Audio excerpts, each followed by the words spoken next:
ही एक हास्यास्पद घटना हुई जब मोदी जी ने कहा कि बांग्लादेश की आजादी में सबसे बड़ा योगदान उनका था, सत्याग्रह उन्होंने किया था। चलिए मैं एक भक्त बनकर उनकी बातों को स्वीकार कर लेता हूं और एक अच्छा भक्त होने के नाते कुछ बातें देश को बताना भी चाहता हूं। आपको पता है देश को आजादी 1947 में कैसे मिली? क्योंकि 1950 में मोदी जी पैदा होने वाले थे। 3 साल पहले अंग्रेजों को पता चला, वो डर कर भाग गए, इसलिए देश को आजादी मिली। आपको पता है चांद पर पहले व्यक्ति पहुंचने वाले कौन थे? श्री नरेंद्र दामोदर दास मोदी थे। उन्होंने ही नील आर्मस्ट्रांग की तस्वीर खींची थी, तब तो वो तस्वीर वायरल हो पाई।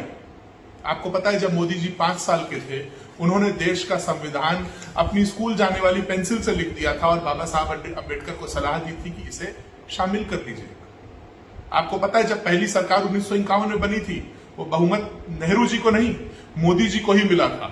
वो नेहरू जी की सरकार नहीं, वो नरेंद्र मोदी की सरकार थी।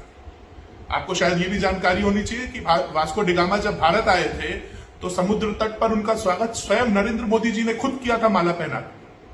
इसके साथ ही जब ग्राहम बेल ने टेलीफोन का आविष्कार किया और जब उनका टेलीफोन पहली बार चालू हुआ, उन्होंने हेलो कहा, तो उधर से आवाज आई कि मैं कब से आपको फोन कर रहा हूं, आप फोन उठाते ही नहीं बेल साहब।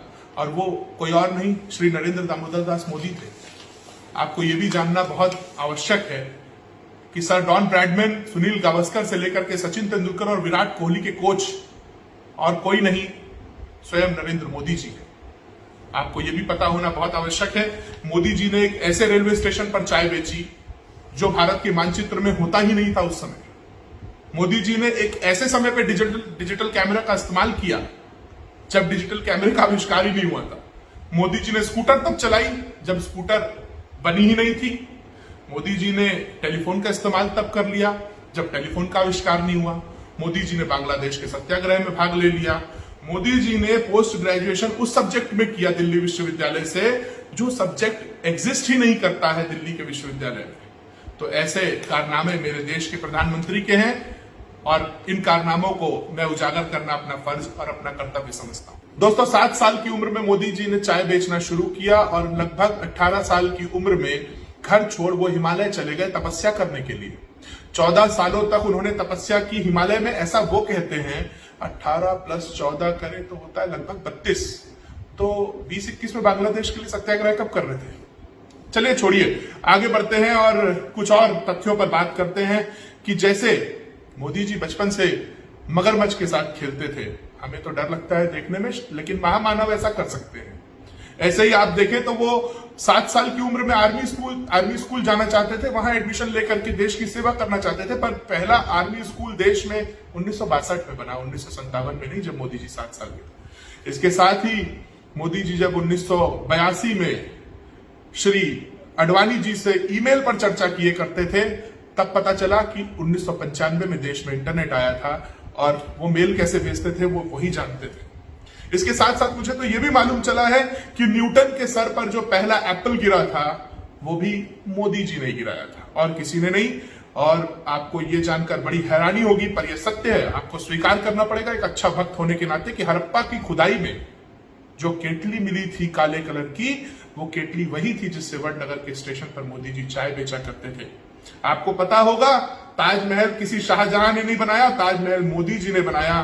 किसकी याद में, ये आप लोग जाने, उनसे सवाल करें, क्योंकि वो तो अपनी बीवी का नाम भी नहीं लिखते हैं अपने इलेक्शन के प्रोफार्मा में।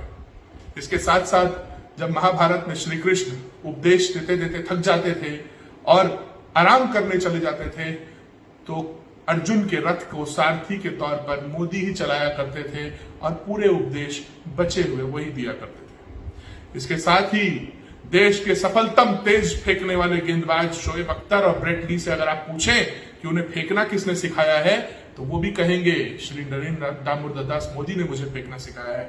मैं विवेक ओबराय जी से भी निवेदन करूंगा कि अगली सुपर हिट मूवी जब वो बनाए मोदी जी पर, तो इन सब तथ्यों को भी जोड़ लें ताकि देश को उनके बारे में और सच पता चले। और आपसे मैं निवेदन करना चाहूंगा, आपसे जो लोग इस वीडियो को देख रहे हैं, अगर आप लोगों को लगता है कि मैं झूठ बोल रहा हूं तो आप पाकिस्तान जा सकते हैं। मोदी जी, कल आपने बांग्लादेश में जाकर ऐसी बेतुकी बात कह दी कि आप बांग्लादेश की आजादी का सत्याग्रह करते हुए जेल गए थे। असल में समझ भी नहीं आया, क्योंकि बांग्लादेश की आजादी का पुरजोर समर्थन तो हम कर रहे थे, पाकिस्तान इसका विरोध कर रहा था। तो आप कौन सी जेल चले गए थे? किसने आपको जेल भेजा था? अच्छा, एक बात तो ये सच है कि बांग्लादेश की उत्पत्ति, और शेख हसीना ने बार बार इस बात का जिक्र भी किया कि बांग्लादेश की उत्पत्ति इंदिरा जी की दृढ़ इच्छा शक्ति और साहस से हुई थी। उन्होंने अमेरिका के दबाव की परवाह न करते हुए पाकिस्तान के 2 टुकड़े किए, विश्व का भूगोल बदल दिया और बांग्लादेश की उत्पत्ति कर दी, और इसका जिक्र शेख हसीना ने बार बार किया था। आप कितना भी श्रेय लेना चाहिए चीजों का, आप श्रेय ले नहीं पाएंगे ना, दिक्कत की बात यह है। खैर, मैं वापस आती हूँ इस मुद्दे पर जो आपने बोला कि आप जेल गए थे। मोदी जी, आप जनता देख के, आप लोग देख के इतने बहक क्यों जाते हैं? अजीब अजीब सी बातें करने लगते हैं। कुछ लोग तो आपकी बड़ी खिल्लियां उड़ा रहे हैं, कुछ लोग सोशल मीडिया पर कह रहे हैं कि अगर आप ब्राजील जाइए तो आप कहिएगा कि भाई पेले को फुटबॉल मैंने सिखाई है, मेरा नाम जेले है, अब देश मुझे झेल रहा है। कुछ लोग ये कह रहे हैं कि शायद आप 5 साल की उम्र में आपने संविधान लिख दिया होगा, बाबा साहब ने चुरा लिया। कुछ लोग तो ये तक कह रहे हैं कि शायद गांधी जी को साउथ अफ्रीका से आप ही भारत ले आए थे आजादी का महानायक बनने के लिए। तो मुझे ऐसा लगता है कि प्रधानमंत्री पद की एक गरिमा होती है, उस गरिमा को बरकरार रखना आपके ऊपर है। मैं ये समझ सकती हूँ कि आजादी में आप लोगों ने जो किया, जिस तरह से मुखबिरी होती रही, जिस तरह से आप माफीनामे लिखते रहे, अंग्रेजों के साथ खड़े रहे जब हम शहादत दे रहे थे, तो आपके मन में कहीं टीस शायद जरूर होती होगी, लेकिन उसका ये मतलब थोड़ी कि आप बांग्लादेश जाके ऐसी बेतुकी बातें कर दीजिएगा। खैर, आपने तो ऐसी बहुत सारी बातें पहले बोली है। हर जगह अपने आप को रख के मत देखा करिए, जिन लोगों को इसका श्रेय जाना चाहिए उनकी बात करा करिए। आपको इंदिरा जी की बात करनी चाहिए थी, आपको बांग्लादेश की बात करनी चाहिए थी, आप अपने आप को ले आए। खैर, आप आदत से मजबूर हैं, लेकिन लोग देख के इतना ना बहक जाया करिए कि मजाक और उपहास का विषय बन जाइए।